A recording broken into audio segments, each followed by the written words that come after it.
আজকে আমিও পরিষ্কারভাবে সেদিনকেও মেদিনীপুরে বলেছি, যাদের যাদের অন্নপূর্ণা পাননি তারা আপনাদের SDO office, BDO office, DM office ওখানে গিয়ে নামটা লেখান, নাম, ফোন নাম্বার, আধার কার্ড নাম্বার এবং ফর্ম জমা দেওয়ার সময় যে এনরোলমেন্ট নাম্বার দিয়েছে।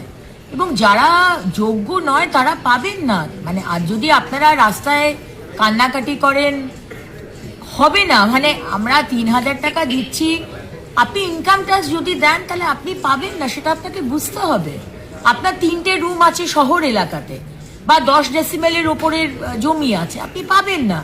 আপনি সরকারি চাকরি করেন বা আপনার নিজস্ব আয় 10,000 টাকার ওপরে, কিছু কিছু বিষয় আছে যেটা সরকার খতিয়ে দেখেছে যে আপনার দরকার নেই অন্নপূর্ণা যোজনা। তো যাদের দরকার তারা অবশ্যই পাবে, তারা যদি যোগ্য হয়। আমরা আবার করে রিভেরিফিকেশন করতে চাই, আমরা দিতে চাই বলেই তো মাননীয় প্রধানমন্ত্রী বলেছেন যে আমরা অন্নপূর্ণা যোজনা দেব। ইচ্ছে যদি না থাকতো তাহলে অনেক, there are many ways বলার যে না। আপনারা দেখছেন রং নিউজ, রঙিন নয় সত্যের গভীরে।